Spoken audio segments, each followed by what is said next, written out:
Welcome. My name is Dan Predale, and I'm the Assistant Dean over the Emeritus Institute, and I'm so pleased to be with you here today. The Dorothy Marie Lowry Distinguished Guest Lecture Series has been a stalwart part of the Emeritus Institute for numerous years now. 4 years ago, we were honored to name this class after Miss Dorothy Marie Lowry, who generously endowed over $2.5 million to the Emeritus program.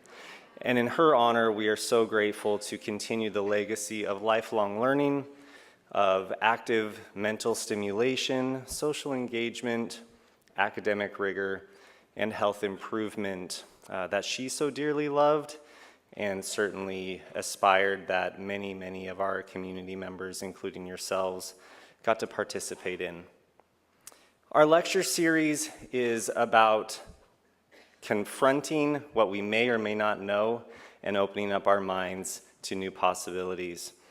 Today, we are pivoting quite significantly, but just like Richard Nixon's second term, you can see there's been a change. So we have we have Greg Jenks here today. Again, our apologies. These things happen, and we were notified this morning that our speaker for today, Dr. Gregory Cumming, would not be able to be with us today. We found out about 8:50. So if you've seen me scrambling around but smiling, but running around, that is the reason why. So I apologize. I was also looking forward to Mr. Cumming or Dr. Cumming's lecture today. Nevertheless, we have another Greg here. So it is my pleasure today to introduce both the faculty moderator for this series, as well as an Emeritus Institute instructor, Dr. Gregory Jenks. Dr. Jenks holds a master's in theology and a PhD in New Testament studies, both from Dallas Theological Seminary. He is a Pauline Christologist and an avid traveler and an author. Today, his lecture will be talking about, you can see there, My Karma Ran Over Your Dogma, which is a great and cheeky way of talking about free thought philosophy, its historical beginnings, as well as leading up to the Enlightenment. There's a couple housekeeping things I would like to make note of. Please do silence your cell phone today, and if today or in the future, if you are in need of listening assistance, the box office in the lobby is able to provide listening services for you that connect right into the audio system here. We are also grateful that Laguna Woods Village is taping these lectures, and we will be placing those on YouTube if you want to catch up with those or share them with family or friends. And so please note that filming and audio recording are occurring throughout this series.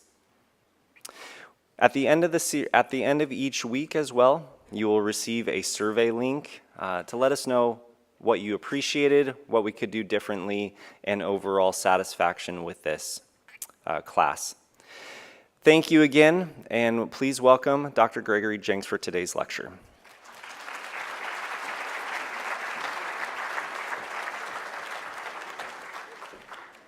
Well, good morning. I don't know what kind of surprises you were expecting this morning, but when I called Dr. Cumming this morning, he's a federal employee. Oh. So he did not realize that he needed to inform me that he was not going to be able to make it, but anyway.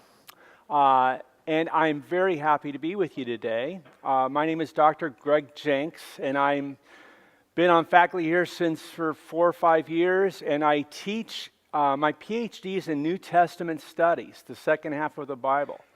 So I teach Greek. Not here, but I teach in other places Greek. I teach theology, Pauline theology. I teach about Jesus. Last year I gave the last lecture of the Distinguished Guest Lectureship Series on the survival of the Bible. And that is really my area of expertise. That's where I spend most of my time. But I've also done a lot of work in theology and philosophy. And as a result, I teach a class here on the history of free thought in the Western world.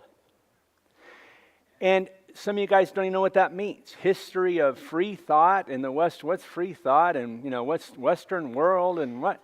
And I just want to encourage you to take the class because it's a fun class.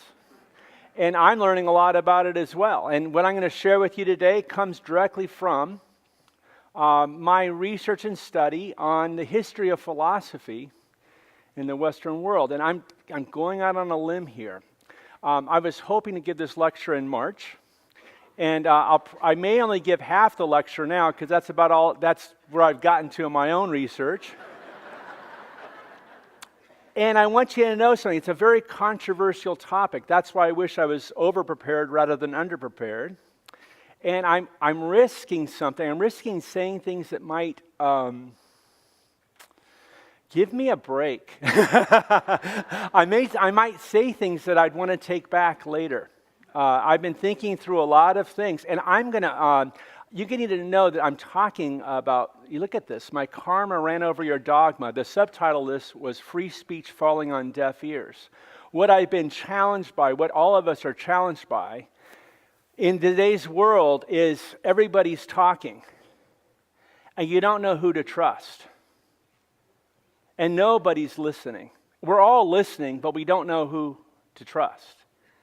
And we're nervous. America's full of anxiety today. You're full of anxiety today. I mean, it used to be you could trust the media. Not completely. You knew there are advertising dollars involved and they're manipulating you a little bit. But now, it seems like every time you access the internet or turn on your TV, you get outraged about something. And there's motivation. You realize it's just not just financial motivation to get advertising dollars. There's people behind the news that are changing. They're taking data and skewing it in such an obvious way that you can see right through it. And then you wonder, what is really going on? And you don't know. And it creates a lot of anxiety. We want to know what's going on. I don't know if we could ever trust our politicians. Today was Richard Nixon Day, right? Dr. Cumming is also an expert on Ronald Reagan. And, I know a lot of people in this room go, yeah, Ronald Reagan. Can you trust Jimmy Carter? Can you trust Richard Nixon? Can you trust JFK? Can you trust George Bush? Can you trust your politicians to act in your best interest as your leader? Religion. Well, certainly we can trust the Pope. Right? Or all those priests. Right? And I know I'm talking to a lot of Catholics in this room, and you're disappointed in your own church. And we're struggling as a culture. We're anxious. We want to know what's really going on. On a personal level, you don't know what to believe, what to think. And I'm struggling. I'm anxious. You should be able to trust your college professors, right? They're not biased.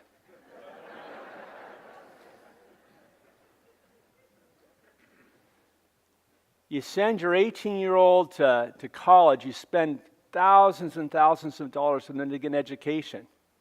You recommend the sciences to them because you hope they'll make some money and pay off their school debt. Unlike PhD in New Testament guy over here. I have a special fund set up if you want to help me get out of my debts. If I had a son, I would push him to get in the humanities. I'd push him to study philosophy, to study literature, to study the arts.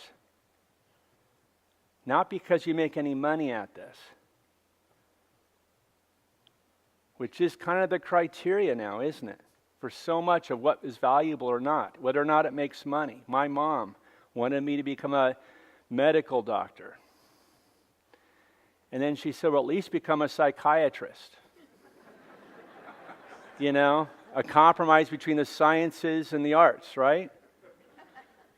And when I got into the Bible, you know, she comes from a Christian background. I'm a Christian, come from a Christian background. You know, in my culture, in my small little world, it should be very valuable doing what I chose to do with my life.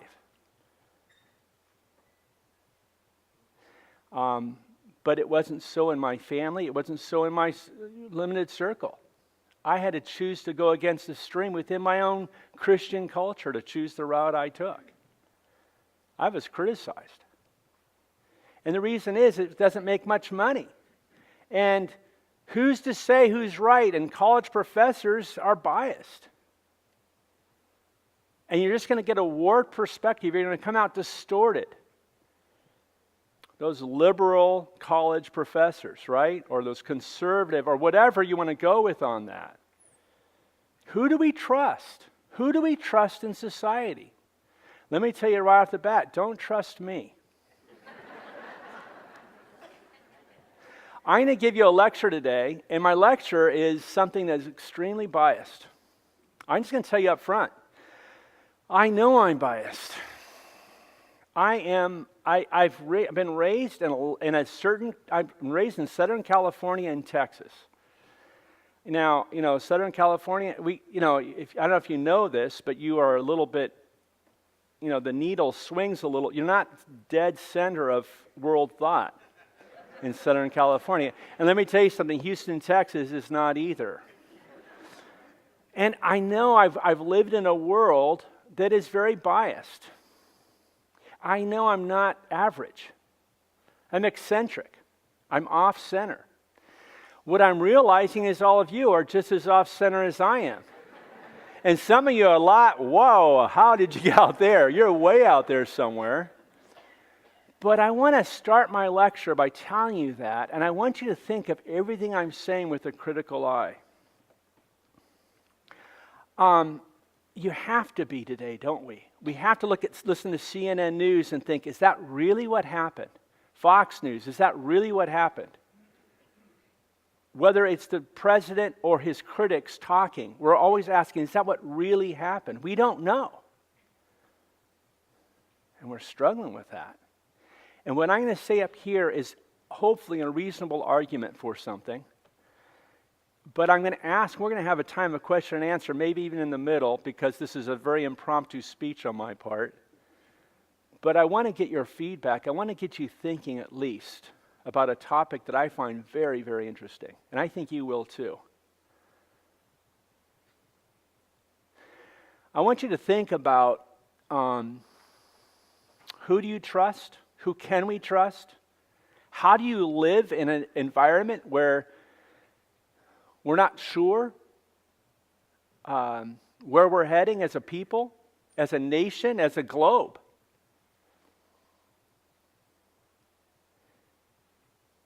What's the goal of all this? And maybe I'm not going to get through all of this today because I had 30 minutes to prepare. But I'll get through part of it, and at least I hope to stir up your minds to think a little bit. If I can do that, I think I've accomplished my goal for today. So let's just start. By the way, a lot of my talk is based on my free thought class. So if you like what I'm talking about, you can still sign up for my free thought class. It meets on Tuesday mornings from 10 to 12 over at St. George's. And we have a good time talking. It's kind of a full class. I'll just tell you that. There's probably about 5 or 6 spots still available. But this is the stuff we talk about in that class. So what I say at the very beginning of class is this. Now I'm talking about Western thought. I know there's some people that are in this class that have come from Asia, from different parts of Asia, from China or Japan or Korea or other parts. And what I'm focusing on is Western thought. And when I say that, I think it's really important to emphasize that. I'm dealing with European and American, European thought and the origins of America when I say this. But there are 2 major events that have happened in world history that have changed your thinking as a Southern California American in 2019. And you say, really? And let me tell you what the two are. You're going to go, let's agree. Okay, fine, you can disagree. It's okay. I'm not, I'm easy. But here are the two events. Are you ready? The first is the Jesus event.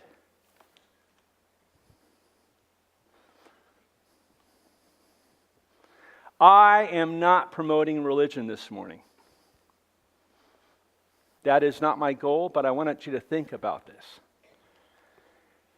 Every one of you have been influenced by the Jesus event. Even if you are celebrating Hanukkah or some other holiday this past month, our culture has been affected by this one event. And I'm going to explain why.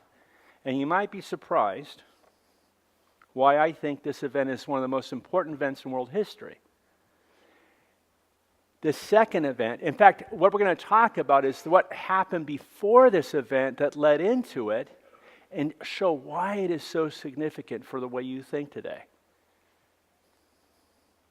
The second event is Descartes and the Enlightenment. These are the two events that I think have the biggest impact on the way you think today. So, I don't care what religion you are.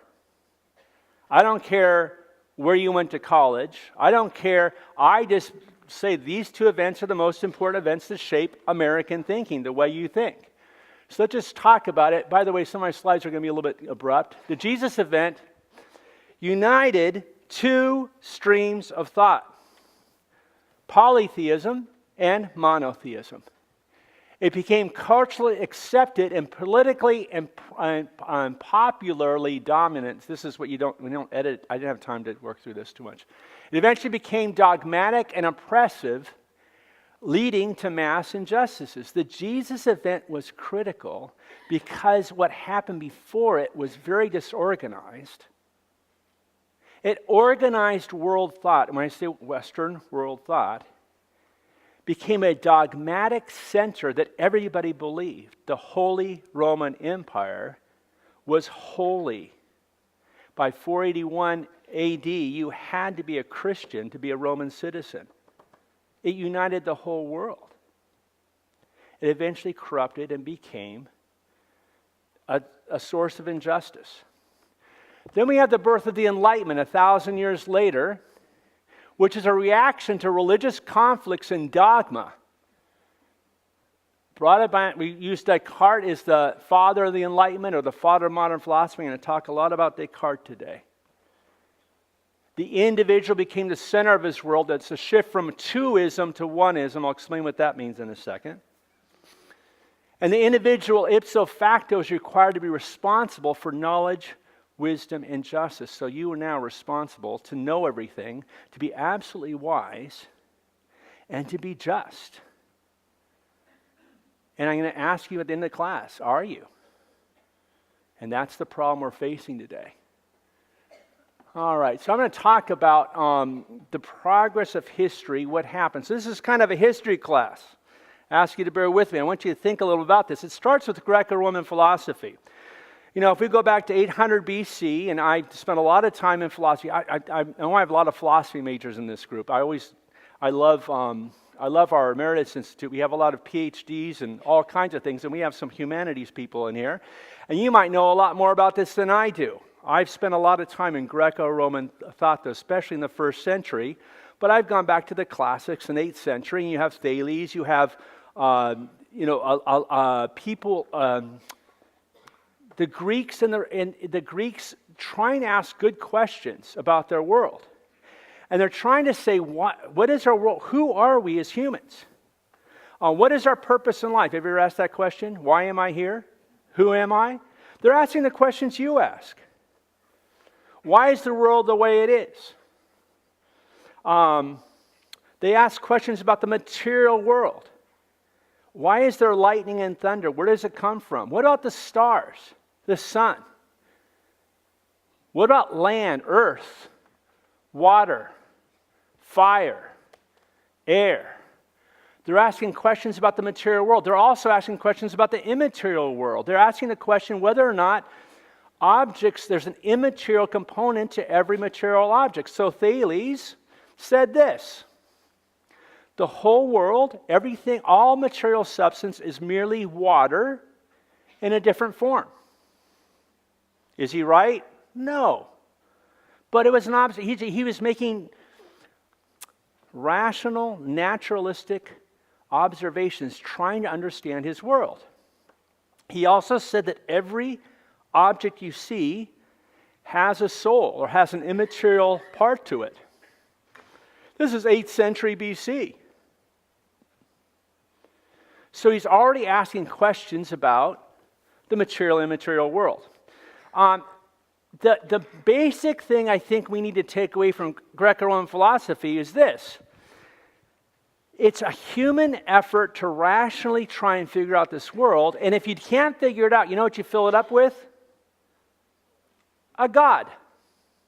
So you have Thanatos, you have Martes, you have different gods who are capricious. They're not moral, but they're immortal, and they control our world. The only thing that controls a Greek god is fate. They are slaves to fate, but aside from that, they can do anything. They're powerful. And you say, that's superstitious. I don't believe in any of those polytheistic, that's a bunch of... And I get it, but they're just trying to understand their world from a rationalistic perspective. That's Greco-Roman philosophy. Then we come along to Jewish monotheism. Now, Jewish monotheism predates, I know I have a lot of Jews in this room, Jewish monotheism predates Greco-Roman philosophy in the sense that it's historical. It's written documents that predate Thales and the Greek philosophers.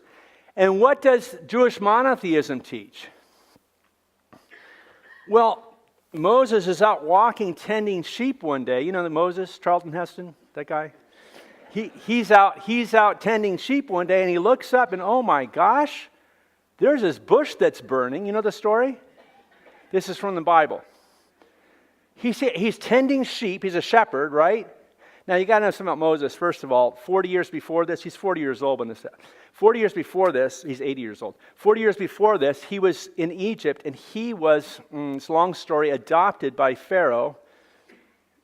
He was a Jewish guy when the Egyptians were threatened by the Jews and were trying to kill him. They were trying to kill all the male children that were born. Moses was rescued from infanticide and adopted into Pharaoh's household. So he was both Jewish and a prince. And he knew that the Jewish people were being oppressed. He killed an Egyptian trying to free the Jewish people, and he got caught, and he went running. For 40 years, he's a fugitive. But there's nothing like God. God is not a part of this at that point. He's tending sheep, 80 years old. He looks up and sees a burning bush. This bush that's on fire. It's on fire, but it's not burning up. And he goes, what's that all about? He did the same thing you do. What's that? That's interesting. He walks up, and this voice speaks to him. He's never heard this voice. Take off your shoes, Moses. The place you're standing is holy ground. Now listen, that's the story that's in the Bible. It's a total reversal from Greco-Roman thinking, from Greek thought with polytheism. It's no longer man trying to figure out the world using rationalistic thinking. It's God. One God, monotheistic God, the creator of the world, intervening in world history and talking to this guy named Moses. Think about it. It's a total different cosmology. A totally different way about thinking about the world. And you know the story, if you've, follow the news, Moses writes the Bible and leads the people of Israel, the Hebrew people, out of Egypt and into their own land. And they become the people of God, the chosen people of the one creator God who's in charge of thunder and lightning and all the other things that polytheism fulfilled. Are you with me? Are you tracking? So that is why I say that the Jesus event is so significant? Because the Jesus event united secular polytheists and Jewish monotheists. Do you know Christianity originated as a Jewish movement? Jesus was a Jew. Now, if you read the Bible, take my New Testament class on this. We're doing it right now. If you read the Gospel of John, you find that Jesus' biggest enemies were Jewish leaders. But here's the problem. This is all inner Jewish stuff. The earliest church was a Jewish sect movement as well.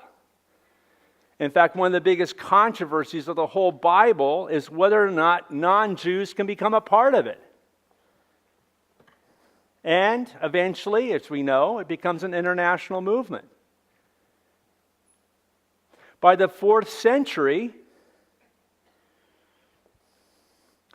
Caesar, who in the 1st century was considered a god, now Caesar Constantine bows his knee to the one God because popular vote is a good political move. He needed to do that because no one believed that he was God, and everybody believed that the God of the Jews was the one true God. They gave up their polytheism.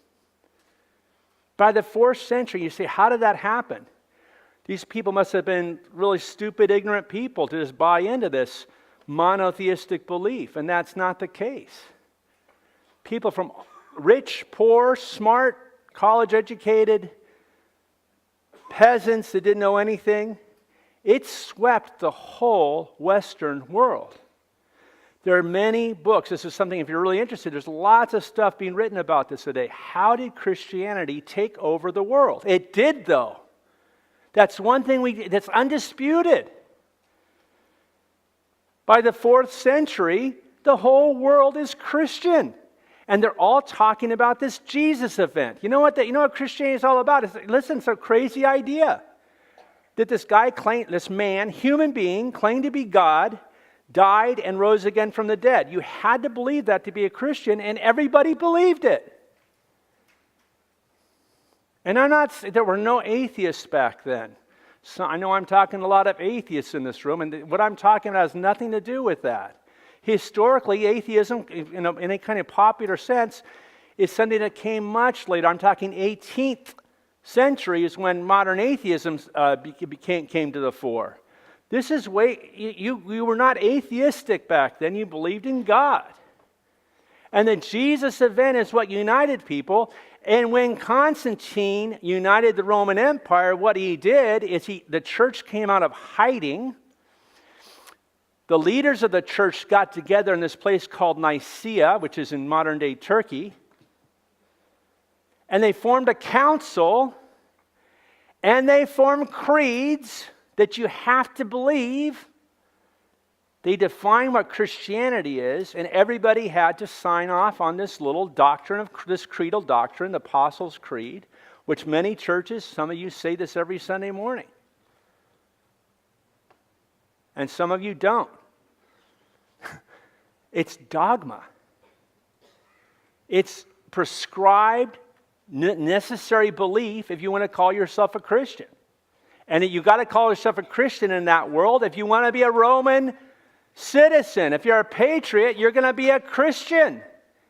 And you're going, well, that's different than the way I think. And I'm saying that's different than the way I think too. One thing that I have to talk about in my free thought class, and I'll talk to you about, is this. We are like fish in water. We don't realize the water in which we're swimming in. But if I went an hour and a half south into Tijuana, if I grabbed you and said, hey, I'm going to take you to Tijuana, I'm going to put you up in a hotel for 3 weeks in Tijuana, you're going to be very uncomfortable because, if you get sick, what do you do in Tijuana? You know what to do here. You go to your doctor, and you have got a health system. If you have a problem with the police down there, which you will have, they're corrupt. What? How can they do? And when you want to buy something, you have to dicker and what? Their culture is so different. And that's just an hour and a half south of here. It's very close to us geographically, and it's so very different than the way you think. Take me back to Laguna Woods Village where I know how things work. If I took you back 50 years ago to Leisure World, what used to be here, I can go back 50 years, and you would feel very uncomfortable going back 50 years. It's a different world 50 years ago. You were alive then, you know. I grew up in Tustin. My mom, when I was 6, 7 years old, would hand me a sack lunch. She said, go have a good time. I'd walk across the street into the orange groves and start heading up into Lemon Heights. And my mom did not worry about my safety. I was 7 years old walking by myself in orange groves, exploring. And my mom did not worry about my safety. That wouldn't happen today. Our culture, our world has changed so much. So what I'm trying to help you think through is this. Your values, your strong atheistic values, your strong Christian values, your strong Jewish values, whatever your values are, you're in this you've been influenced by your culture. And I'm asking you to go back to a different time and place and think about this a bit. And the reason I say the Jesus event was so important is because it just totally changed culture. There was no separation of church and state. I'm going to tell you a little bit about me. I lived in Italy for 8 years. I speak Italian fluently. I'm dating an Italian right now. Yeah. She's great. She's a good cook, you know. But not just that, she's a great gal. And but the thing is I speak Italian. I lived in Italy for 8 years, and I learned a lot about America when I lived in Italy. I love America. I'm a patriot. I really am. But when I lived over there, I was able to fall in love with Italy and be critical of some things that happen here. For example, family. My family moved 3 times but we just left my aunts and uncles and grandparents. We left them really quickly, and then, we'd go and visit them once in a while. But I lived in Texas. They lived out here. That was hard. Italians would never do that. When you have a daughter in Italy, you buy her, when you birth a daughter, you buy a home for her, about 2 blocks from where you live. Far enough so she's a little bit far away, but close enough so you can have some kind of say in her life. And you spend 18 years furnishing that house. And by the time she's married, she's got a house ready to move in right next to you, and she doesn't move 1,500 miles away ever in her life. She's close to you the whole time. It's just a different value, but I love it. I think it's great. In 1984, for the first time in Italy no longer was a Catholic nation. Up until 1984, when you paid taxes to the Vatican. You had to. It's not an option. If you're a citizen of Italy, you'd pay taxes to the Vatican, to the government. No way. And now you still pay taxes to the religion or church of your choice. So a lot of people still pay taxes to the Italians, to the Catholic Church. Germany, it's the same way. A lot of Europe is that way. We're not used to that, and that's one of the distinctions of America. The American experiment is the separation of church and state. You don't realize, because you grew up in this world, you don't realize how different our world is from the rest of the world. The Jesus event was very significant because it took a religious culture, the spiritual culture, and the political culture, and it mixed them together. They're really hand in hand for the next 1,000 years. And what you find is, there's the threat of hell, eternal judgment. There's the threat of your soul. There's a threat of just getting along.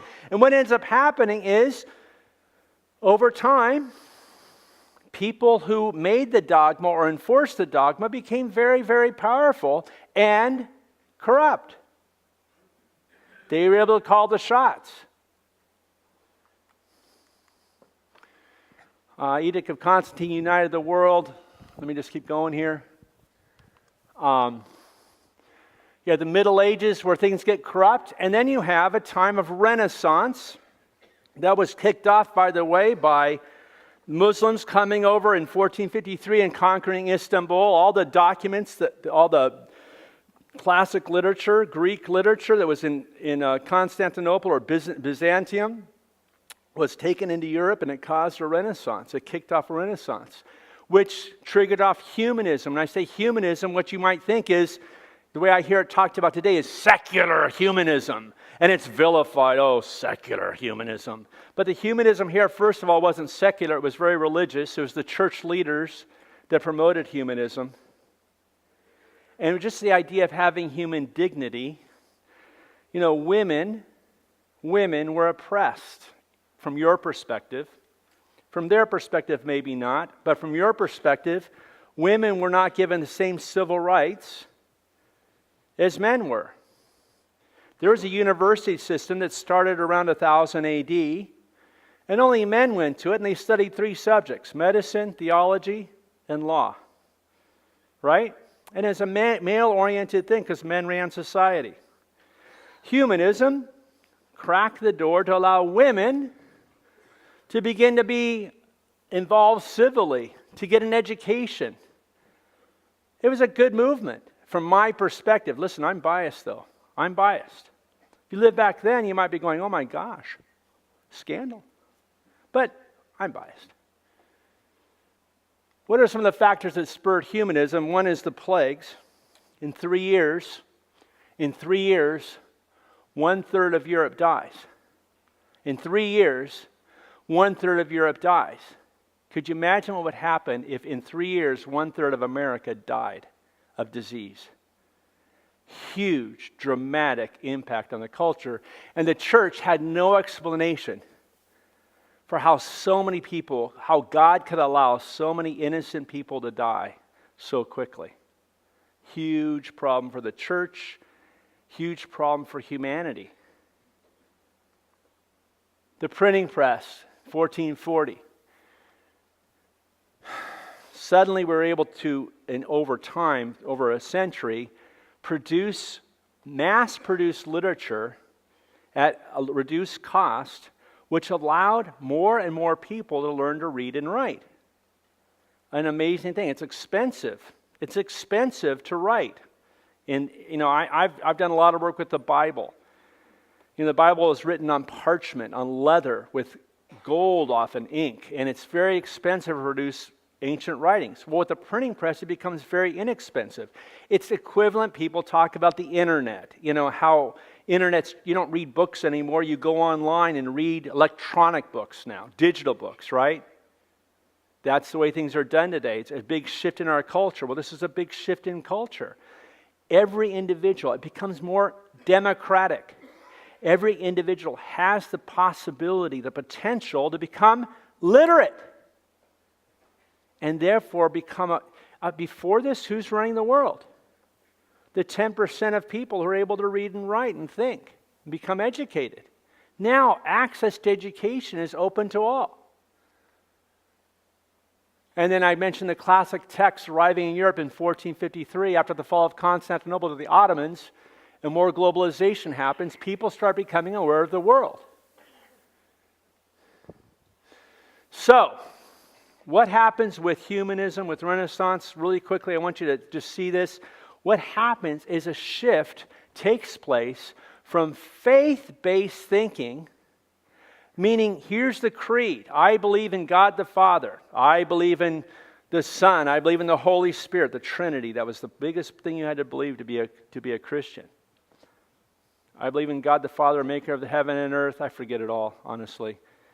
But give me in March, I'll be able to say it. But you believed the Trinity, and you basically were in. That's what you had to confess.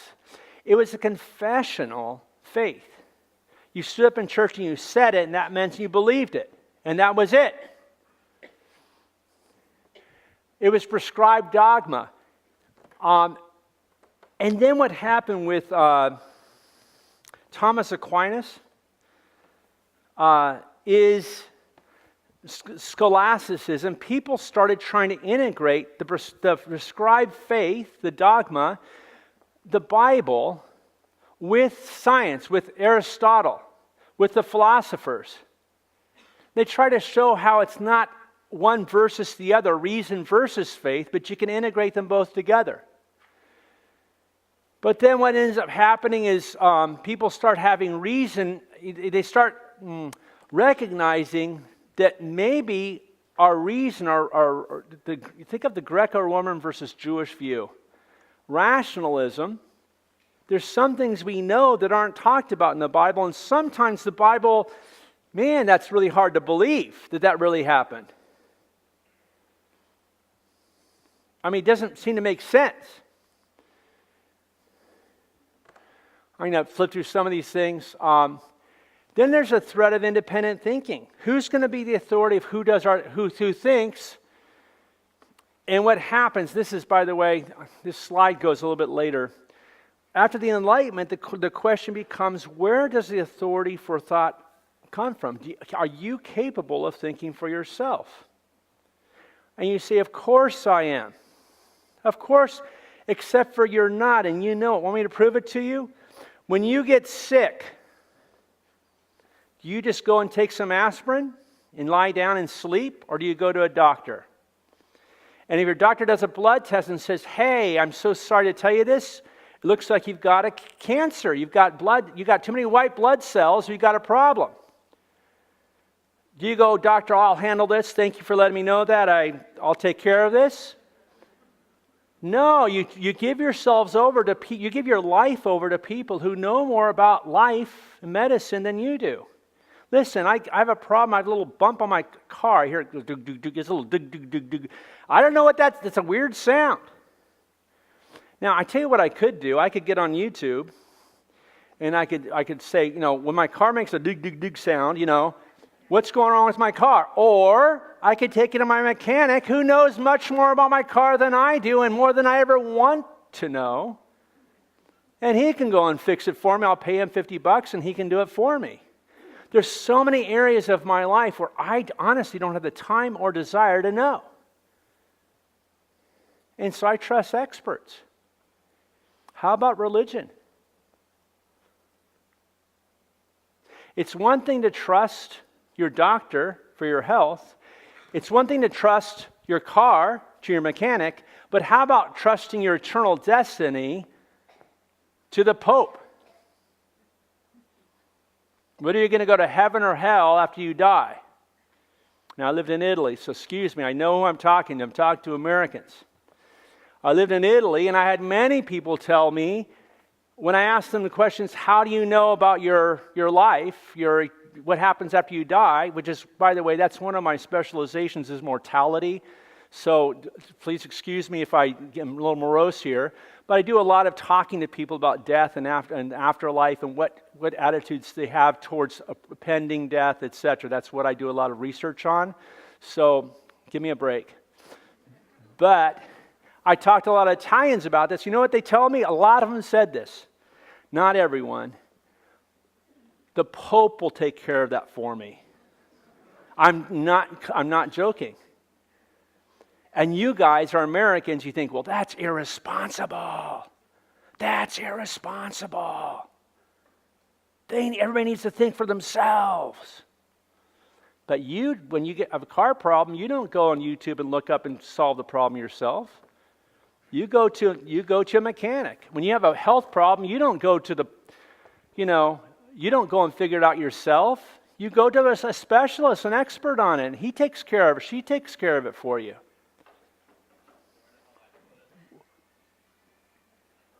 Why do we choose some things to trust to other people and not other things? You know why? Because you're limited. You're finite. You can't put it all together yourself, and I can't either. I'm going to be honest with you. I'm a pretty smart guy. I've read a few books in my day. I'm very specialized. I know a lot about one little thing about life. I don't know much about medicine, frankly. But I don't know enough to run my life.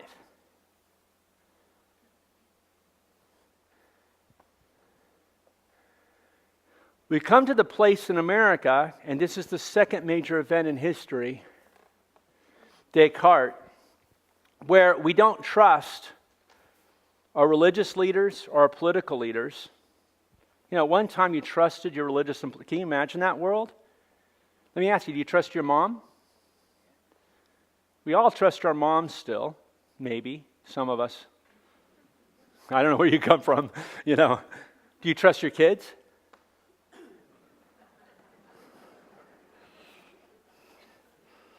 Do they want the inheritance? You know? What's their motive in giving you counsel? You know? Can you trust? Who can you trust? Even your family members? All right. So we go from humanism to the Renaissance, an awakening, that means rebirth of society. Humanism. And then we come to the special word Reformation, and I could spend a lot of time. In fact, I should look at actually the time. See, look at me. I can go on forever. This is awesome.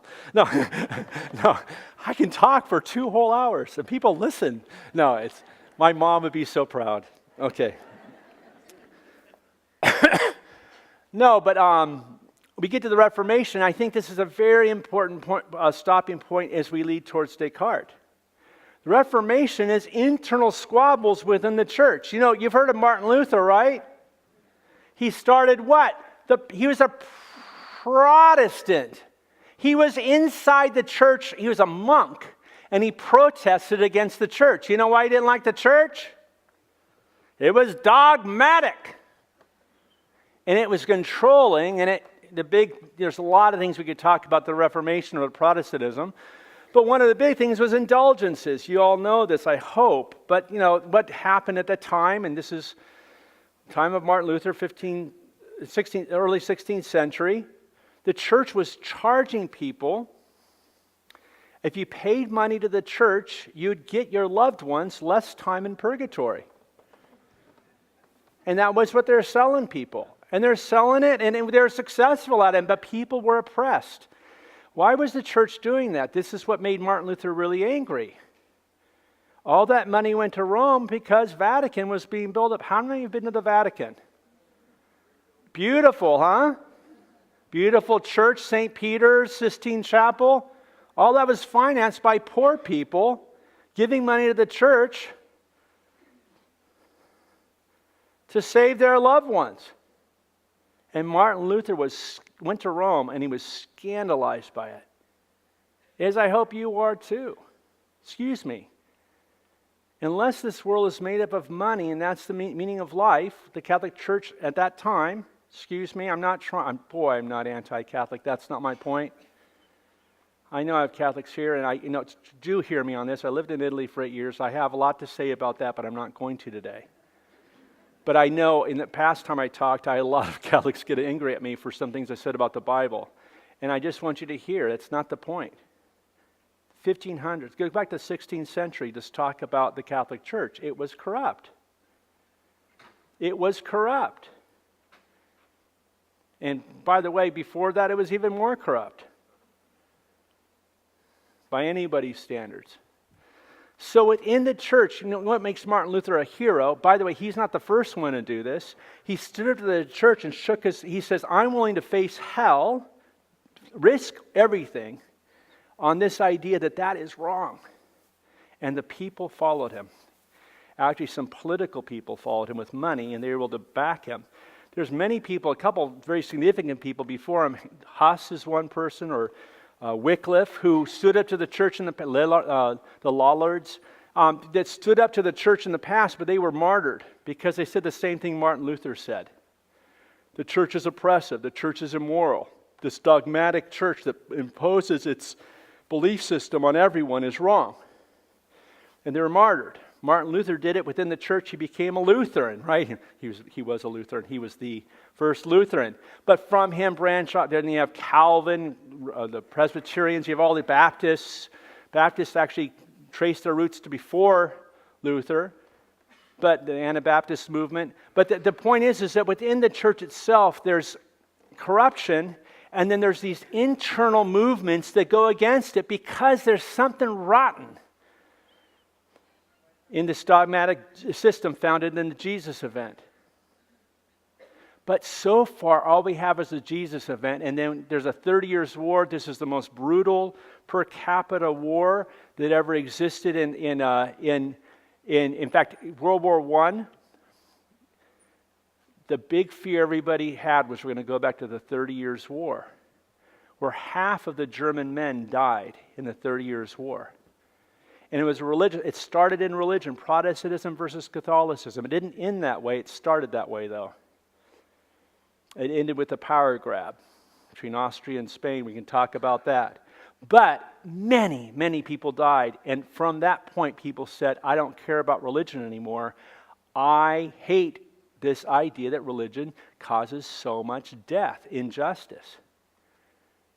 And then we come to Descartes. Now, I mentioned there's two major events in world history. One is the Jesus event. The second is Descartes. This is what happens when you don't have time to prepare. Yeah. These are the big things of Martin Luther. Sola Scriptura, only the Bible, only by faith, only by grace, only through Christ, and only to the glory of God. You know, the point behind this is Martin Luther turns the culture in the direction it was heading anyway, and that is from collectivism, where we're all agreeing together and surrendering and submitting to an authority, to individualism. If you're a Lutheran today, if you're a Protestant Christian today, you believe in individual personal salvation. I come from that tradition. I got born again. I became a Christian when I was 15 years old. I could tell you my story and my experience. That's my tradition. Before this, the other option is being saved collectively. I'm part of the Catholic Church and therefore I'm saved. That's one of the distinctions between Martin Luther. Only by personal faith do you get saved. And I'm just trying to help you see what happened there, because it has a huge impact on our world today. And it tells you what's going to happen with Descartes. There are higher literary rates with a reduced gender gap, Protestant work ethic where life satisfaction was linked with employment, economic development and growth of cities, the development of state system and state churches. So all these things happen. By the way, this is a period of time in which, like France and Germany and Switzerland and Spain and Italy start to get their own definition based on linguistic concerns. French was different than Latin. German was very different from Latin. And so people started grouping according to geography and ethnicity and language. And this is the period that's happening as well. So there's a lot more happening than what I'm giving you a very selective story here. I want you to hear that. But this is the theological issue.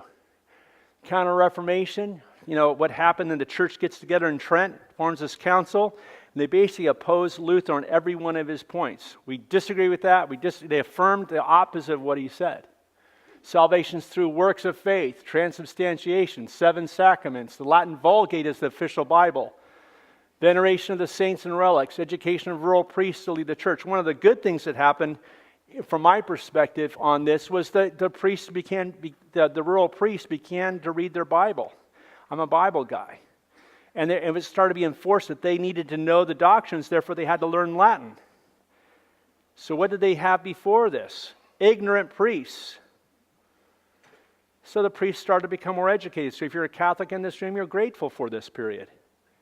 It caused a counter-reformation, which actually reformed the church and made it more intelligent, more educated, more like what you've experienced in your life today. It led to the divide of North and South Europe. The North, except for Ireland, became Protestant. The South, except Greece, became Catholic. So Europe is divided. Now you've seen in your generation Europe becoming more and more united. And that's a big move forward or backward, depending on what perspective you have.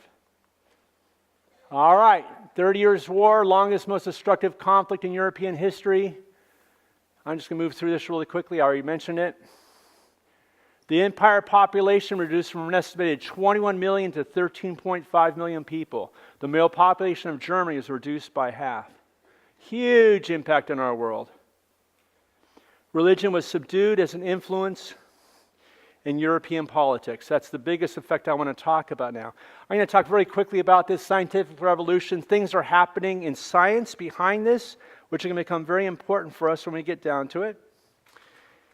But I want to talk about Descartes. He's the second biggest person in Western world history. His impact lingers into your mind. You are a post-Enlightenment thinker, and I am, I come from a Christian background, but I got to realize I'm an enlightened person just like you are, because I come after Descartes. And what did Descartes do? You know what Descartes is famous for? Well, he's a rationalist. He's a very smart man. He's a rationalist. What do you mean by that is this. He didn't trust his senses. He was not an empiricist. He was a mathematician. The only thing that's true and real is math. Geometry, angles, numbers, algebra. You love math, didn't you, in college? Yes. That's Descartes. He says the only thing that's true and real is math. He refused to accept the authority of previous philosophers or his own senses. He rejected separating persons into the body and soul. He said, you're all one person. How many guys agree with that? I don't know, but that's what he thought, right? We're not separate, we're all one thing. He rejected teleology. There used to be this big argument. Divine or natural ends to explain natural phenomena. One of the big issues of science is this. It's causation. I asked this question in my class, I'll ask it of you. How many believe that you had a great-great-great-great-great-grandmother? What's her name?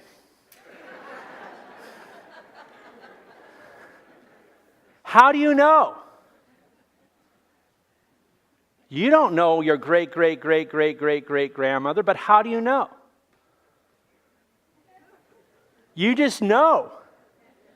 That's one of the inferential ways. It's called inferential logic. It's cause and effect. We believe in causation. We look at ourselves and say, something caused me to exist. You go back to your parents and your parents' parents, and I can say that. We go back a fefew generations. You'll go, yeah, I got to say, I have a great, because you believe in causation. Okay? But Descartes rejected causation, teleology. There's three major proofs of God that Thomas Aquinas suggested. Origins, the fact that we have an origin, that the world is in an ordered state.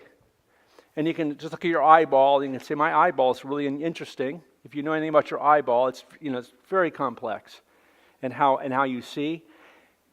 And we talk about evolution. Well, that's a real difficult thing for some people to believe evolved. The balance of nature. By the way, we're having one of our lecturers coming up is a guy named Hugh Ross.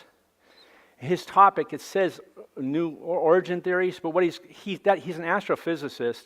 What he's going to talk about, I've talked to his team on this, is on how our world is uniquely designed, uniquely capable of supporting life. That's his major topic, and I think it's pretty interesting. But anyway, there's scientists that work on this stuff, and they think about how is it possible that we could have complex, very complex life forms by chance? And back in 1700s, they just believed that God was the origin. There's this monotheistic God behind it all. They bought into the Bible on this one. You don't have to believe that today, but I'm saying they did. Without any, and they would have laughed at you if you don't believe in that. Second way was the moral argument for God, the idea that we all have an idea of moral perfection. We all know what guilt is. And because we have this idea of moral perfection, that is defined as God. The third argument for God is teleology, that everything has a purpose. Everything has a purpose, has a goal. Descartes rejected teleology, the teleological argument for God, which is a very major argument in his day and even today for God's existence. He rejected it. And he rejected the philosophers and the theologians. He rejected everybody, the scientists. He said, I am only going to accept what I can personally experience. And he's famous for his saying, cogito ergo sum. I think, therefore I am. You know what he's really saying is this. The question before Descartes, from Jesus to Descartes, from before Jesus to Descartes is this: what is truth? What's real? You go to a psychiatrist's office and they try and analyze if you're sane. And if you're sane, it means you know what's real from what's not real, what's true. That's a pre-Descartesian, pre-Cartesian idea. You know what Descartes said? He changed the question from what is true to of what can I be certain? From what is true to of what can I be certain? You know what he concluded? That I can't be certain of anything. I don't even know that you exist. Trust me, I may be sleeping right now. I don't know. This could be one of my dreams. I've got to speak in front of a lot of people. I'm not prepared. You know? How do you know that what you're experiencing is true, is real? There really is no proof for that, by the way. Philosophers would tell you. But we believe it's true. What's the one thing he said he knew for certain? He knew for certain only one thing, and that was there's someone asking the question, what can I be certain? So really you could change this from I think, therefore I am, to I doubt, therefore I am. There's something here that's doubting everything, and I can't deny that. That's an absolute truth. And that changed everything. You listen to that and you go, oh, what's the big deal, Greg? That idea changes everything. It changes, while we doubt, we cannot doubt our existence. Doubting our existence proves that we have a mind that doubts. He introduced radical doubt as the foundation for knowledge. It was not a proof. He was not proving that he existed. It was a personal internal affirmation. So he emphasized the use of reason to develop the natural sciences, deduction over perception. I can go through this. Humans became subjects, agents, not just obedient children of God. We became subjects, not just objects. That's the important point I want to make. That's why he's the most important person, second most important person in Western thought. He shifted the debate from what is true to of what can I be certain, and thus he shifted authority for truth from God to individual human beings. You now are the authority for your life. Do you know what? Before Descartes, you were not the authority for your life. God was. You were a creation of God. You were an object of God. Now, you're not sure if God exists, but you know you exist, and you become the authority for your thinking. It marks the beginning of the modern period. He's the father of enlightenment. He's the father of modern philosophy. So there's a shift in authority for truth from God to man. Now listen, before Jesus, people were grasping at straws, using rationalism, trying to figure out their world. The Jews had God reveal himself, intervene in history. Moses didn't pray and offer sacrifices. Oh God, help me out. Give me some good harvest, or help me my wife to have children. He wasn't doing that at all. He didn't believe in God that way. Like the Romans, the Greeks did believe that way. They offered sacrifices. They offered their children in sacrifices to try and get the gods to do something. Moses didn't do that. God showed himself to Moses. There's a whole different way of thinking.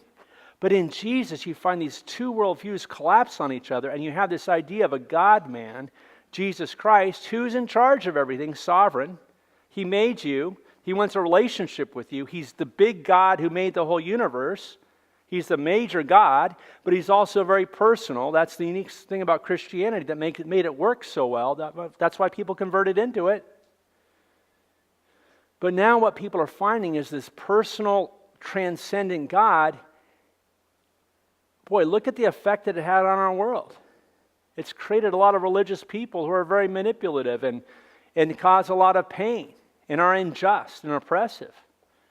I don't know if I want to believe in that God anymore. And what happens is Descartes gives you the freedom to stop believing in him and living in a relationship with him. Did I mention I'm a Christian?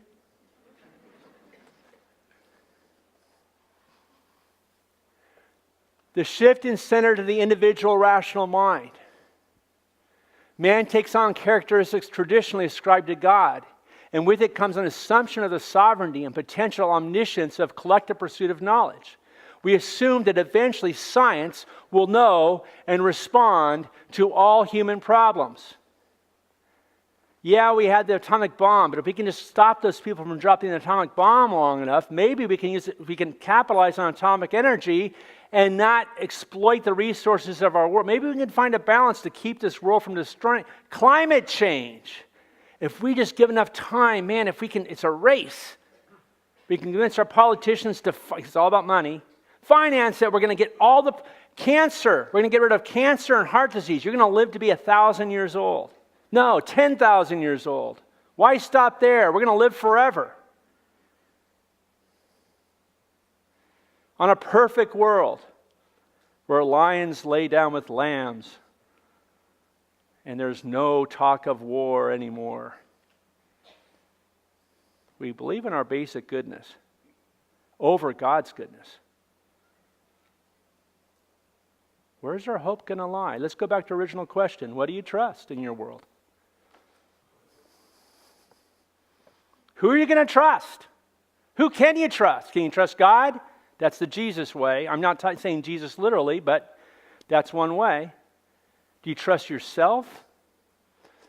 Let me talk a little bit more about critical is the role of the discerner or judge. If the king or pope is not the mediator of God's justice, who is? The individual, the state, who's going to give you justice? The military? Police? Protest marches? Is that going to bring justice to this world? That's what my world tells me, by the way. That latest I'm getting, and I work at a university where there's a lot of people that are into world peace. And what I see them doing is we need to protest loudly. That's the only answer I'm seeing them say it. Now, don't get me wrong. I'm not trying to criticize that. I'm just saying that that's all I'm hearing. I think people are bankrupt for true answers. Are you bankrupt? You know, honestly, we're at a weird place in history, aren't we? You agree? I sound like a preacher up here, man. Billy Graham, get him up here and do it. Yeah. The problems of the finite perspective are infinite. We are finite. You can't even fix your car. How are you going to stop climate change? Oh, we'll get the brightest minds together. Get Stephen Hawking and... I almost said Donald Trump. Get the smartest minds together. Let's organize. Let's finance. It's about money, isn't it? We just got to give to breast cancer research, and that'll solve all the human problems that we have. Oh, you know what? This issue? It's PETA. We need to give money to save our pets. When the fires happened in California, how many people donated money to save the animals? Screw the people. Let's save those animals because they're our salvation. They're the reason why we're alive.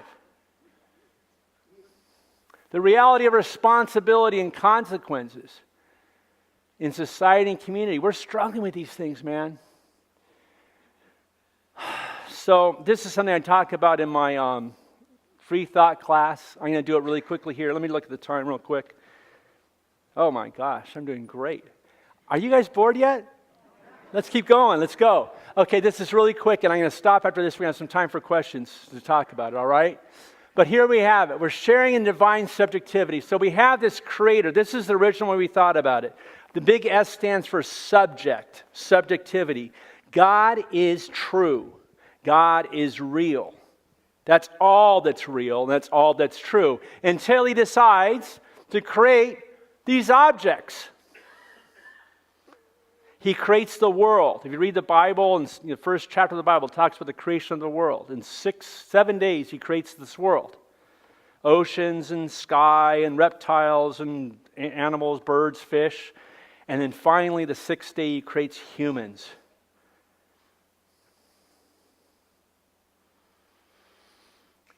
How important are you on this whole world? I do a lot of flying.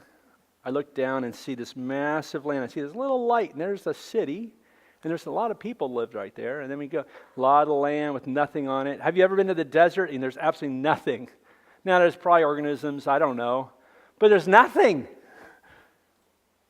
God creates a lot of stuff that has nothing in it. And then he creates man. And what I argue for is this is the biblical view of this, is that man is both subject and object. This is the biblical view. It's kind of a crazy way of thinking about it.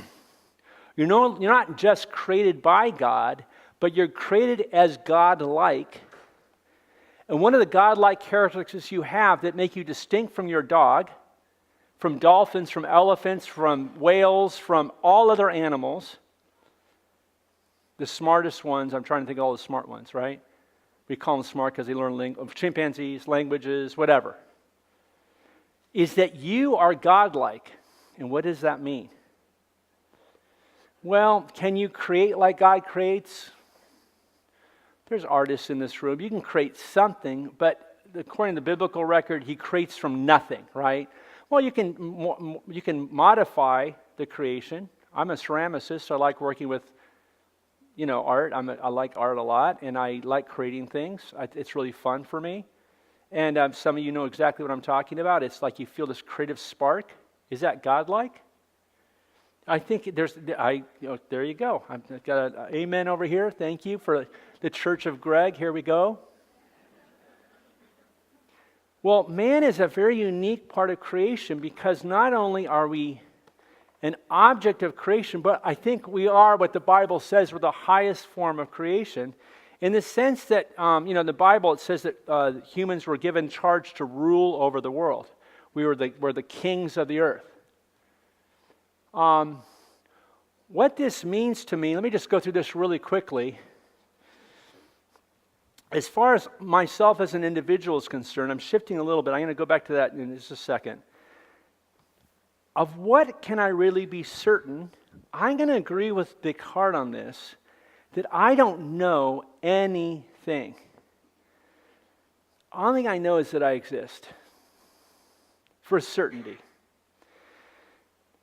I'm going to put all science, all history, all religion, every other thing that I will call knowledge, I'm going to put it in a different category. I'm going to call it faith. So, did I mention I'm a Christian? Christians believe in Jesus' death and resurrection. Do I know that Jesus died and rose again from the dead? I'm speaking to some people here that call themselves Christians, so I'm just speaking to listen to me. I don't know. I don't know. I believe. I took that. I was dating this girl named Teresa. Went to her father, a double PhD, solid state theorist, in Los Alamos, New Mexico. Went to meet the parents. He's an alcoholic, double PhD, very smart man, and I'm scared to death to talk to him. And he goes, "Your religion is just a crutch." And I looked at him, and this is my future father-in-law, and I said, "You know what? You're right, it is. And your science is just a crutch. And you just believe. You don't know anything." And he got white-knuckled. Literally, he was drunk. He was going to hit me, and he stopped, and he goes, "You're right." He's a very smart man.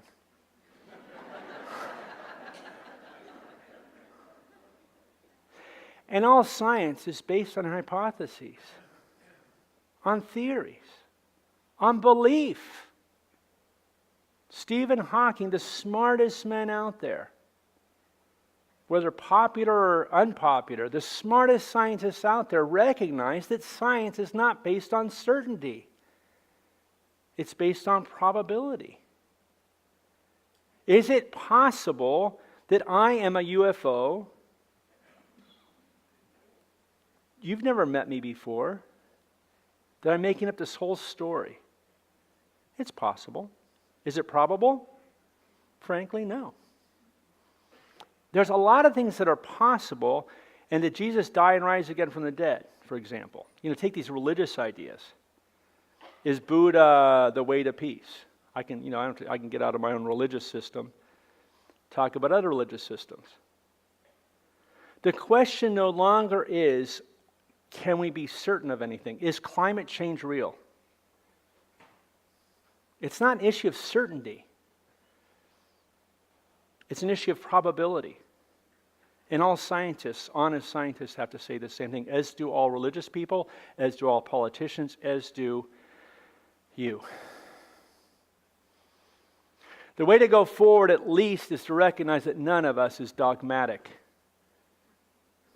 All of us are dogmatic. We all believe with 100% that we're right. Somehow I don't know the way out. Here's my problem. We all believe that we're right about the things that we think about. Like, I know a lot about mortality, more than anybody in this room. I've done a lot of research on it, and the biblical view of it and all that. I know it really well. I know I do. I just know facts. I know data. I have my belief system in that as well.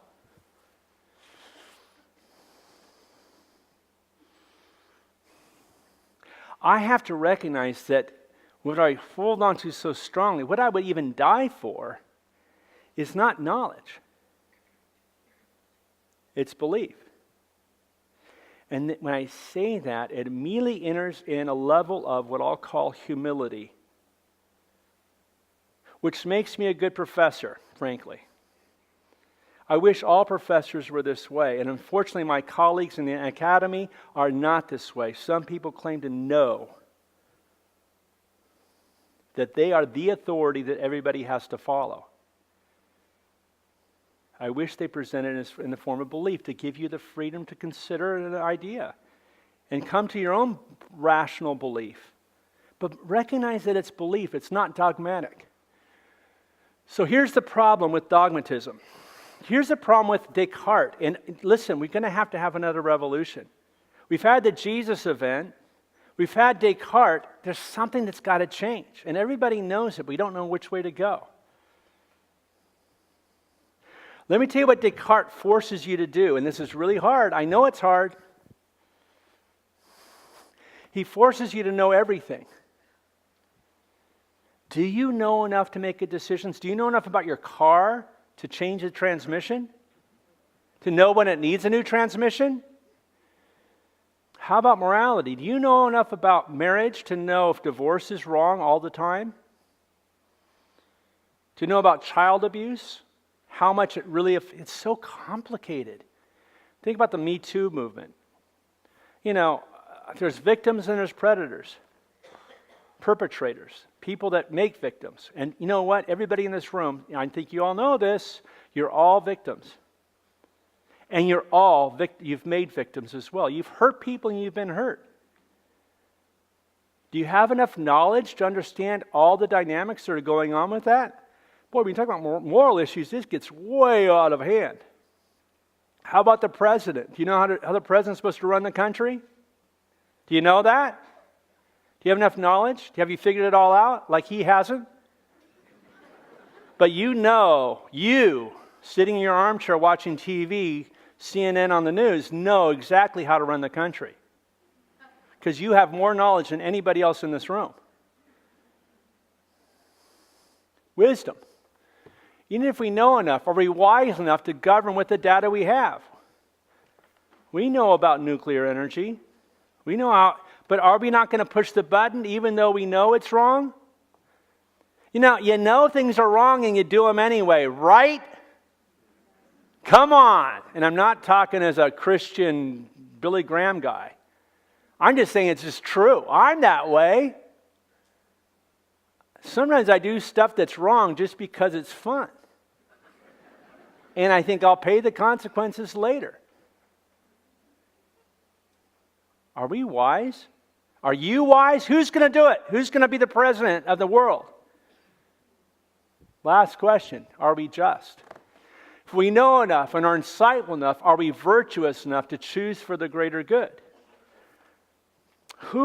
we don't trust Trump because we think he's got financial motives, we think he's got ignorance, we think he's got a lot of issues. I'm not trying to, some of you are pro-Trump, and that's not my point. I could put anybody up in that role, and we'd have the exact same questions. Who is virtuous enough to make decisions for us over the things that you can't decide enough on? Because you know what? You're just a citizen of the United States.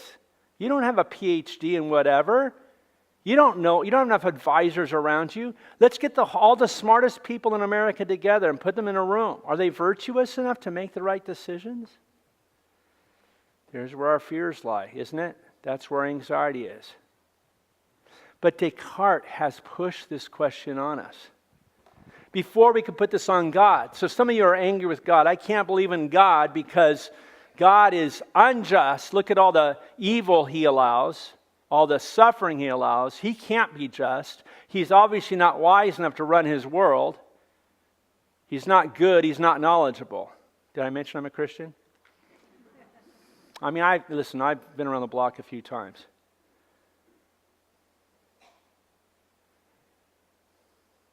We've shifted from giving that to God to taking it on ourselves as individuals, and we're still bankrupt.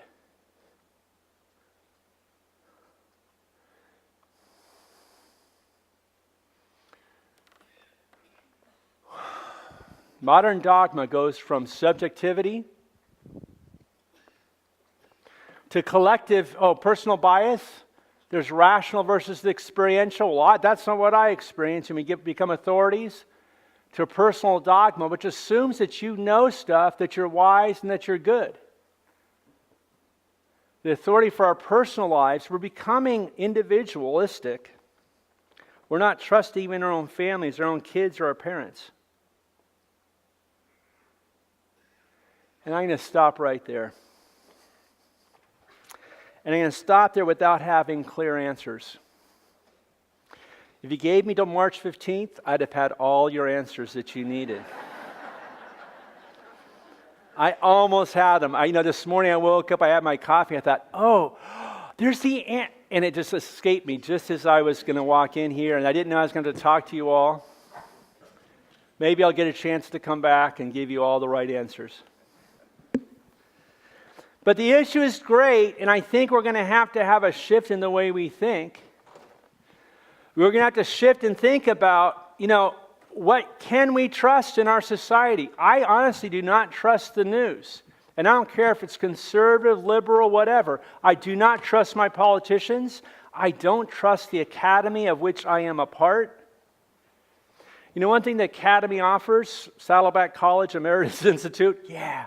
Okay, I like this kind of forum that we have here. I wish you'd come back, invite your friends to this guest lectureship. We have a lot of people coming and talking, sometimes with authority. They think they know everything. But sometimes they do what I just did, and that I'm an authority on, I know a lot about this subject. I don't have.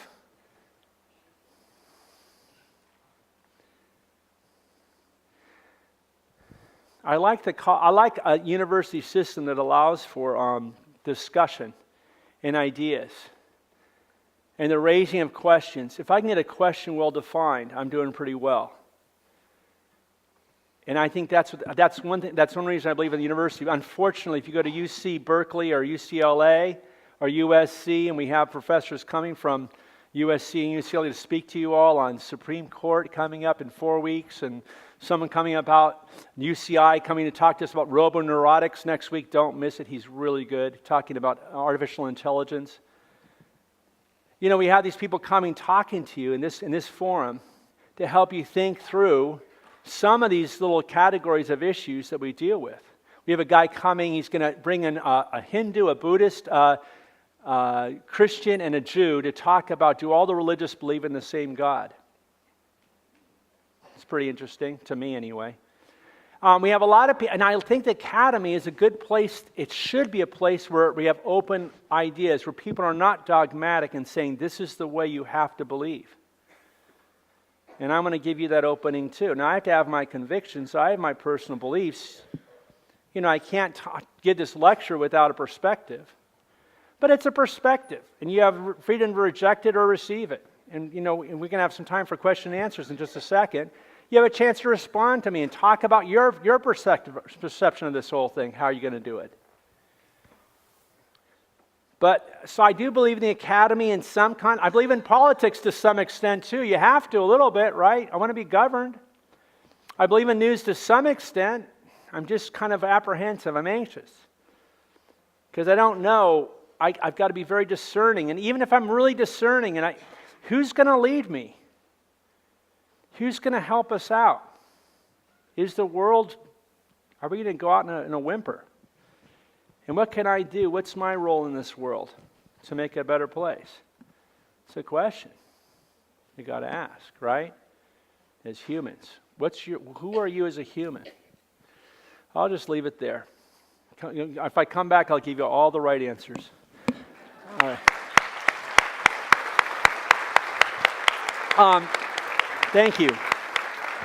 I want to open up the floor for questions and discussion. I'm going to moderate that. I know a lot of people leave at a time like this, so I'd ask you to stay if you can. A lot of people to leave because they got buses to take and stuff. That happens on the hour. But I want to open the floor for conversation. Can we talk a little bit about this? Can we turn the lights a little bit? I can see pretty much everybody. But we have mics. I don't want anybody to... If you raise your hand, someone with a mic's going to come to you. And actually, I'm going to ask, Dan, would you mind showing me who to go to? Or someone? I don't care who. Oh, there you are. Do I see a hand? Anybody want to talk? Right down here, I see somebody. If you have a mic, stand up and start talking to me, because I can't see you. Let's test it. Yeah, go ahead. I can hear you. What I learned is that you believe nothing that you hear and only half of what you see. Yeah, don't believe it. Believe half what you hear. No. Don't believe anything you hear and half of what you see. Nothing that you hear and only half of what you see. But you can't go on living life like that. You can't. I've been doing it. We are compelled to trust people. Even our politicians we don't like. We have to. Go ahead. Yeah. In this climate, in this world, do you think it's possible to have rational discussions with people anymore? That has become very, very difficult because people who have very special opinions do not want to listen to anybody else who does not agree with them, and that has become a big problem in society. That's a great comment. Is it possible to have rational conversations anymore? Let me ask you, in this past week, how many feel like you've had a rational conversation with somebody? Okay, now what I mean is a peaceful conversation where you might even disagreed. You know, I think in past generations and past decades, it's been a lot easier, hasn't it? And today, you know what we do is we group together with people that agree with us. If you're part of the Democratic National Committee, you'd have nothing to do with those damn Republicans. If you're a Jew, oh, you don't believe any of that Christian crap. And if you're a Christian, oh, the Jews, oh my gosh, no way. You know, no, but let me throw out one last point. This is a good point. Here we go. How many of you get up in the morning, roll over and turn to your spouse and go, honey, I tolerate you so much.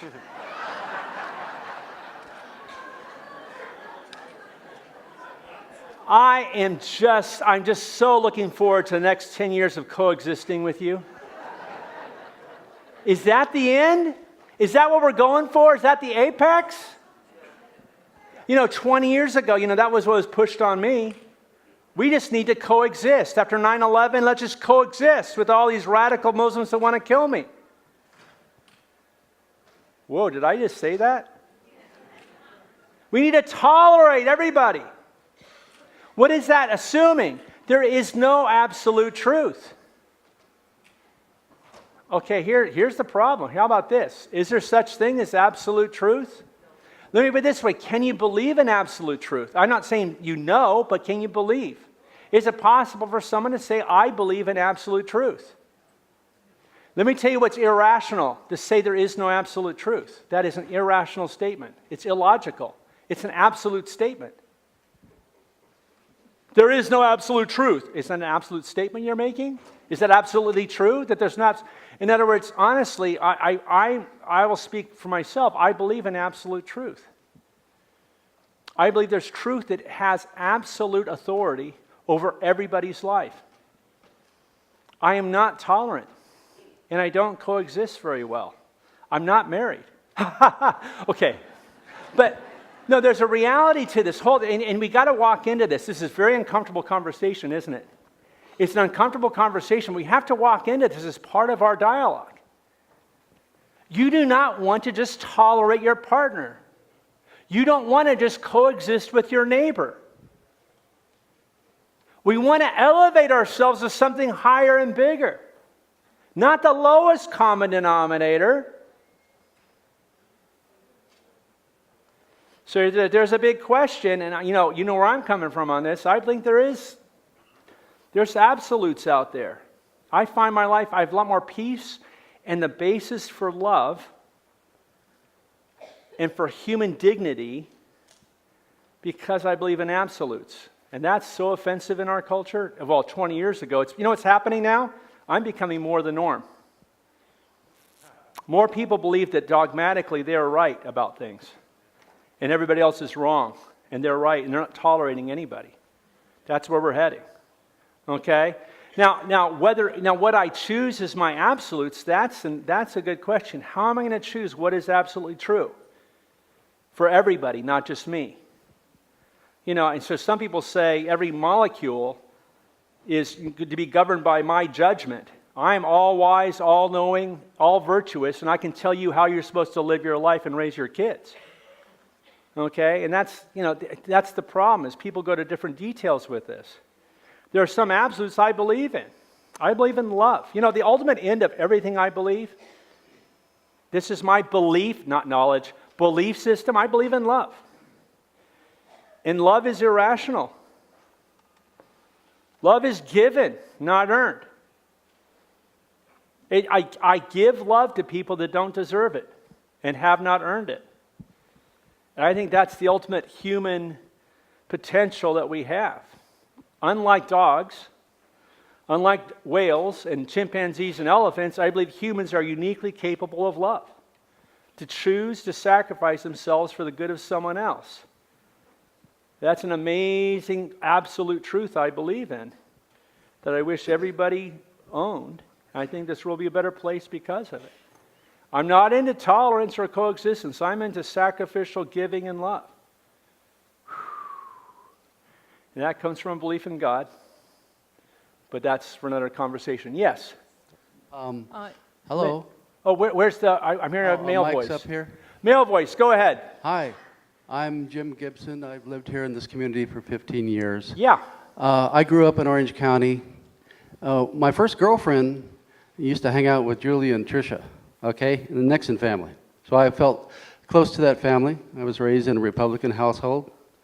As I grew older, I began to get a little bit different idea about the way the world was run. I was into peace and love. I was part of this hippie movement going on in Orange County in those years. I got my draft notice. I was against the war. I volunteered to serve as a combat medic in Vietnam, where I served for 14 months. During that period of time, I saw unbelievable carnage. I saw the presidency switch from Democrat to Republican. I saw Richard Nixon take over.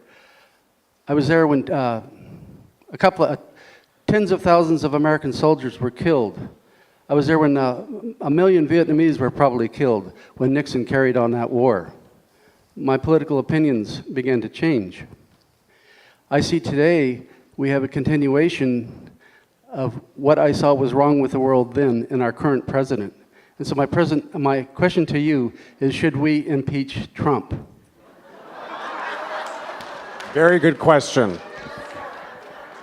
Okay, I love what you said. Let me talk to this a little bit, just because I think it's fun, and I think we need to talk about it. You've seen a lot of things that I've seen too. I was born in '61. I mean, a little later than you, but I've seen a lot of very disappointing things in my world that have caused me to have a lack of confidence, even in my own parents, and in anyone really. There's very few authorities I can listen to in my life, and then I have someone like Trump come along. Now, I do want to put some of that kidding aside. You know, obviously Trump is extremely controversial. I've intentionally avoided using his name as much as possible in my talk this morning because, you know, I'm going to be honest with you, there's people in this room that are pro-Trump.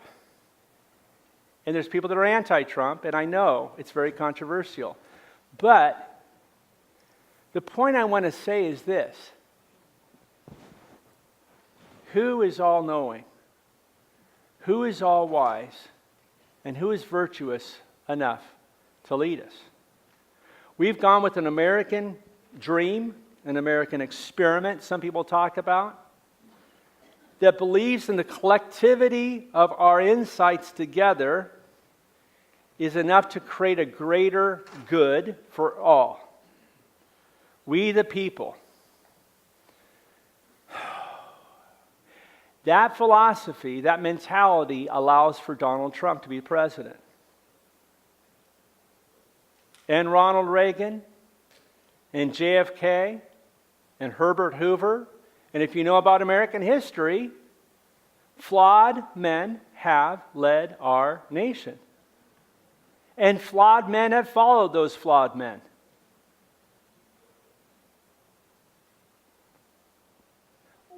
We impeach Trump, and we've got a brand new problem. It's a vacuum. We have not just a power vacuum, we have an ideological vacuum. You don't have any answers. And I'm going to tell you something. I don't know what you think up there, but there's no one I can vote in that's going to be virtuous enough and good enough and altruistic enough and powerful enough to make this world a loving place. And I'm, frankly, as a 57-year-old, pretty discouraged. I don't think there's political answers for me. And I'm younger than most of you, much less for our kids. And I don't know what to say about that. I really like to bring me back in March and I'll give you some answers. Yeah, right here. Yeah, yellow. Hi, I appreciate that you took over at such short notice and it was a wonderful lecture, but I You're feel wrong. like you may have omitted, for me anyway, Yeah. what I think is a key proponent of the formation of Western civilization, and that was the Ten Commandments. I think that set rules by which humanity could be good. Okay. And I was surprised you didn't mention that. No, and I really appreciate that, actually. You know, and with Jewish monotheism comes the Ten Commandments. Moses is the one that gave the Ten Commandments. Now, there's a problem. There's a couple problems. First of all, it's Ten Commandments, just like the Constitution needs to be interpreted. So in a modern context, that has to be. But we like the Ten Commandments. Some of us like the Ten Commandments because it's absolute authority. It comes down, it's from God, and it says this is how you run your life. And who's against killing and stealing and committing adultery and remembering the Sabbath to keep it holy? You can't do too much on Saturday. Okay, I mean, that's just one of the 10. But I'm not making fun of them at all. I come from that tradition. The problem we have is, well, there's lots of problems. Descartes would say, the problem is there are some people in this world, in fact, I'd say the majority, that break the Ten Commandments. Maybe 100% of us break one of the Ten Commandments in our lifetime. What happens then? We have to freely, in America, we have to freely give ourselves over individually, all of us together, to the Ten Commandments, or whatever, 6 commandments, whatever commandments we're going to choose. So we have a problem with authority. We have a problem in believing in absolutes. I tell you, I believe in absolute truth. My guess is, the popular culture is shifting, but the popular culture of the generation before me has totally denied absolute truth. We believe in tolerance. We believe in coexistence. We believe in mushing together, having nothing absolute, much less the Ten Commandments. I appreciate that. It's a possible answer, way out, if we'd all give ourselves over the Ten Commandments. You know, one of the biggest things in literature today is dystopic ideas, the idea of a dystopian society where we're controlled by a powerful tyrannical government. And some people would see a Ten Commandment type existence as being that, where we're enforcing rules, another dogma that's already been proved wrong by the church over the Middle Ages. But at the same time, you know, I'm going to tell you something. One of my philosophical hopes, if I came back to talk about this again, what I'd probably talk about is maybe some people see that we're going to evolve artificial intelligence. Humanity, as we know, it's going to get wiped out anyway. What's going to survive is cockroaches and computers who are able to adopt biological forms and rule the world. You know, that's one vision. I'm personally more conservative, and I would go back to an idea of God, and I'd look at the Bible, because that's why I spend all that time, and that's spending the big bucks and all that time working on this. I happen to believe in God, and therefore the Ten Commandments would fall into that. You'd be happy with me, I think. And a Judeo-Christian view of a monotheistic God, but that's a belief system. It works for me because it stimulates what I believe is important, which is love. The motivation for sacrificing for another person's best good at my expense, which is a very human thing. Animals can't do that. But the God of the Bible reveals himself as that kind of a person. That's why I'm really into that. I think it's kind of exciting. But I don't know what the answers really are. Yes, over here. Lynn. I was thinking about some of the pivotal events in world history, and you mentioned Descartes, and you mentioned Jesus. But what about the discovery that man could leave planet Earth and Form a new community. yeah, form Elon Musk. Yeah, I mean, we've landed on the moon, and someday somebody might be walking around on Mars. Who are you going to send there? Which righteous person? I'd rather keep that to myself. That does Yeah. it might be a one-way ticket. The problem is us. The problem is, you know what you want to send there? Just me, myself, and maybe my wife. I'm not sure about her, though. Maybe my husband. I'm not really, I don't know. We kind of disagree. We coexist. We don't love each other. Okay. So what's the answer? I mean, honestly, I think you understand. I'm not going to be dogmatic up here with one answer. I'll give you how I'm coping with life right now. Take my free thought class. We talk about this. I'll have more chance to talk about it. Yeah. Up at the back. Go. Hi, Greg. Hey, I can't see you, but that's good. Thanks for knowing who I am. Cynthia, I know. Hi. Hey, Susie. Okay. This has been a lot about dogma and everything. And for me, I think one of the threats to our society now is political correct speech. Political what? Political correct speech. Correct speech. Got it. Okay. Because who decides what's correct and who decides what isn't? If I disagree with somebody, if I feel that they are intolerant, I mean, if I look at them and say, well, the whole problem is they're intolerant, are they really an intolerant bore, or is it just that I'm intolerant of their opinion? Yeah. It's a very good question. Who said that? Oh, God. Okay, good. Well, God, would you answer that question for us? Yeah. Okay, let's spend a few moments in prayer. Okay. You can't answer that question. I'm going to be honest with you. Could someone articulate that question again? God, could you articulate our question again? Because a little mind break up here. Could you say the question one more time? Is there a question? Who's going to, say it to me again, Susie.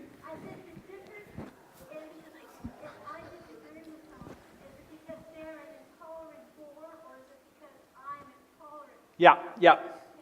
No, and see, the issue is this. This is how I have to operate as an individual. Am I dogmatic? Am I tolerant? Well, there are things I'll die for.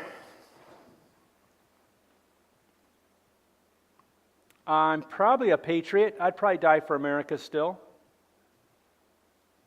if I was called to war. I know I'd die for my immediate loved ones, the small circle around me. What belief system would I die for? Honestly, I would die for my Christian belief system. If you said renounce Jesus or die, I'd probably go, no, I got to take my life. Because I have to have that freedom, and the meaning of my life finds its meaning in that. Some of you have things like that. What would you die for? That's a good question to ask. There's a level of commitment to my belief system. I'm dogmatic about those things. There's other things, what I think about Trump, that's way out here. I don't really have a lot of opinions about Trump. I'm not informed about him. I know some of you think that's an outrage. We should all be informed about everything. But I don't know much about my body either, frankly. I've got a bad back this morning. I don't know why. Maybe it's because I go to doctors for things like that. I don't know about everything. About politics, I know very little, frankly. I mean, I know enough to get angry and outraged, just like you, but I don't know how to solve the problems. Until I get to that level of knowledge, I don't like to get involved. I know an awful lot. Okay, so what I'm getting at is that I think we're all specialists. Some of you are specialists in mothering. You're mothers, and you have great kids, and you know how to raise at least your own kids pretty well. Some of you are specialists in science in some area, and you need to be the authority over me on those areas. Can we accept other people as being authoritative over us? How about your preachers and your rabbis? That they might know. But then where does personal faith come in to your religious belief? Do you just go with the flow, if you're a Catholic, go to church on Christmas and Easter and call it a day? I'm not talking about you necessarily, but the majority of people that go to church just go twice a year. I'm talking about religion and politics here. The two things we're not supposed to talk about in polite company. But that's what we got to deal with. That's where we're at now. We have to talk about our human identity. And that's at the core. How we govern ourselves. How we run ourselves financially. Do you go to financial advisors or do you do your own stock portfolio? Each one of us is responsible for our own money, our own selves, our own souls. I guess what I'm looking for in my world is hope. And hope comes in looking at authorities. I've learned a lot by listening to authorities in my field. I'm an expert in my field because I listen and share conversations with my authorities. So I can talk to you about that. I talk to my doctor. He knows more about medicine than I do because he talks to his other doctor friends and he knows more than I do. It's a good question. It's a real hard question, isn't it? I believe in dogmatism. I'm a dogmatic. I'm not necessarily an evangelist. I tell my students when they come to my free thought class, you can be dogmatic, but don't be an evangelist. Don't try and tell everybody else what you believe is the only way to think about life, but have personal convictions. You can't be human and not have personal convictions in my perspective. No one is 100% tolerant. I hate those intolerant people. We're so contrary in the way we talk about this stuff. There's no such thing as absolute truth. That's an absolute truth statement. We're illogical in the way we talk about these things. Thank you for your good listening. I look forward to seeing you next week. We have a great guy coming to talk about neuro-robotics. I think you're really going to love him from UCI. Thank you very much. Thank you.